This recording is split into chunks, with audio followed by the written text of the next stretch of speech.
Amados e amadas de Deus, hoje dia 23 de setembro, hoje é sexta-feira e a igreja nos convida a rezar pelo dia de São Pio de Pietrelcina, o famoso Padre Pio, tão querido por todos nós.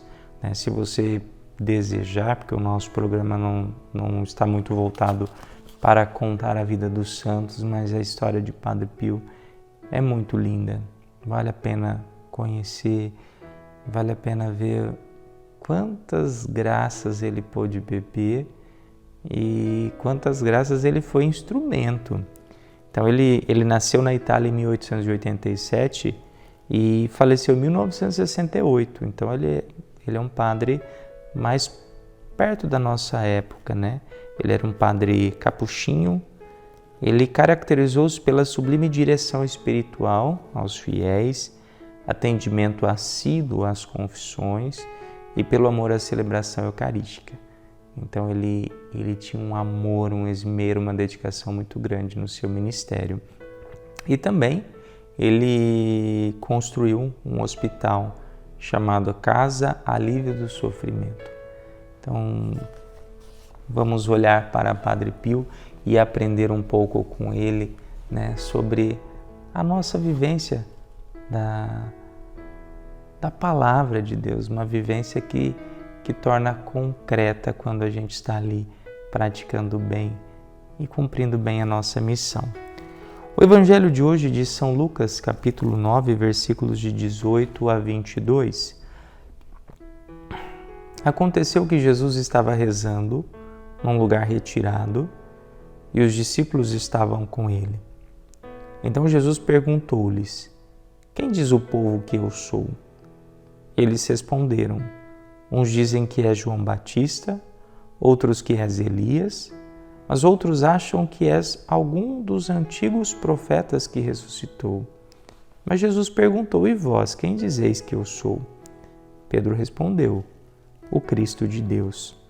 Mas Jesus proibiu-lhes severamente que contassem isso a alguém e acrescentou: o Filho do Homem deve sofrer muito, ser rejeitado pelos anciãos, pelos sumos sacerdotes e doutores da lei. Deve ser morto e ressuscitar no terceiro dia. Palavra da salvação, glória a vós, Senhor. Ontem a palavra mostrava Herodes querendo ver quem era Jesus, né? Assim como ele falou: mas não sabem, né, quem você é, né? E ele falava: mas eu já mandei matar João Batista. E agora Jesus pergunta: quem dizem os homens que eu sou? Lógico que Jesus ele não estava querendo ali ter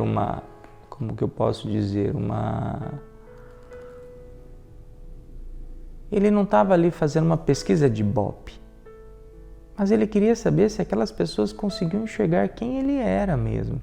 Quem ele era? Ele era o Messias, né? E foi Pedro quem disse isso. Mas as outras pessoas achavam que ele era, né, Elias, né, que era João Batista ou algum dos antigos profetas. Ou seja, Jesus era muito mais do que isso. E talvez hoje, quando essa pergunta cai para nós, eu acredito que muitas pessoas ainda ficam nessa superficialidade, né?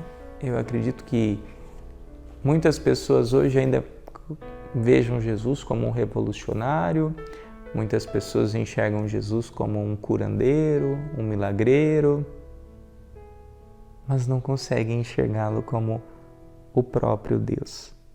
Porque é isso.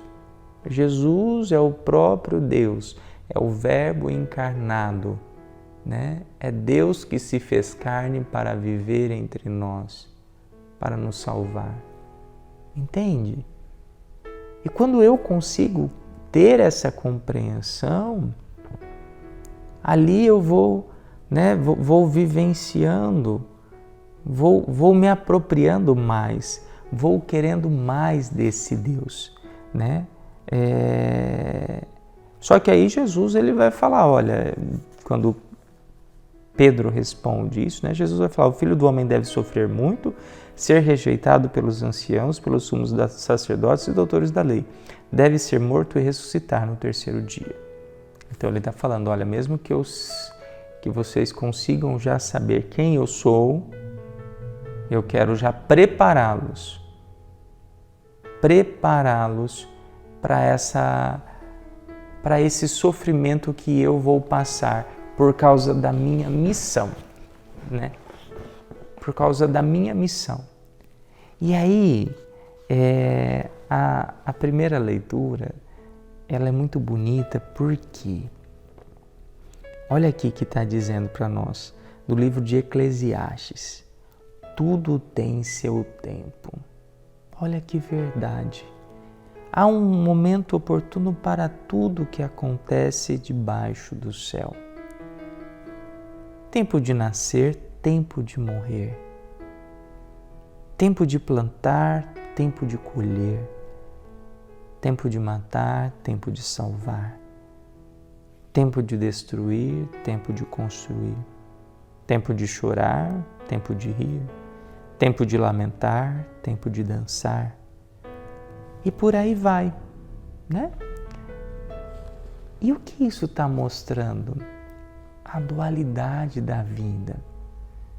A primeira leitura é como se ela viesse mostrar para nós que nós precisamos estar aberto para cada tempo.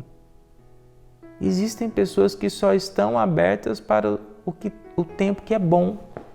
E quando o tempo ali, a vivência não é algo bom, ela não está preparada.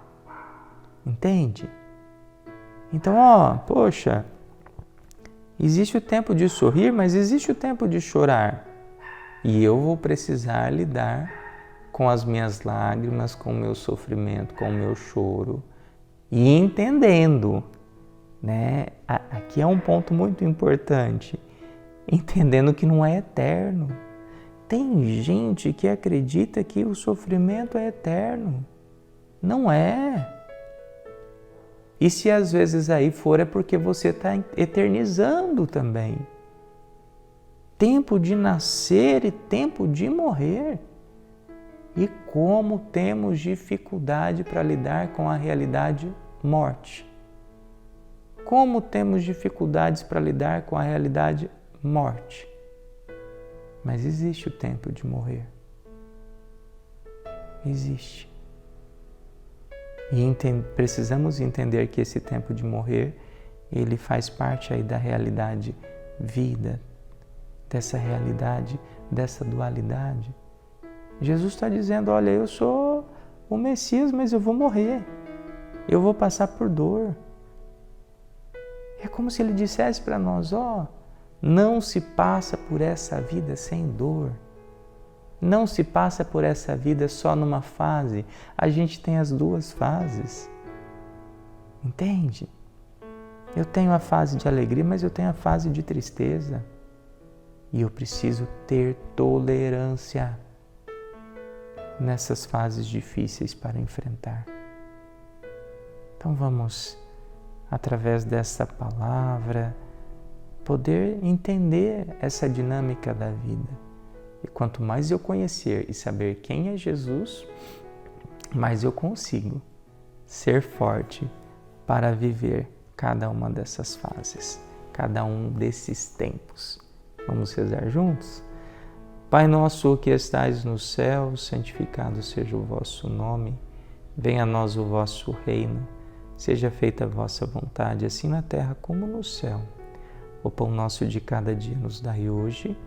Perdoai as nossas ofensas, assim como nós perdoamos a quem nos tem ofendido.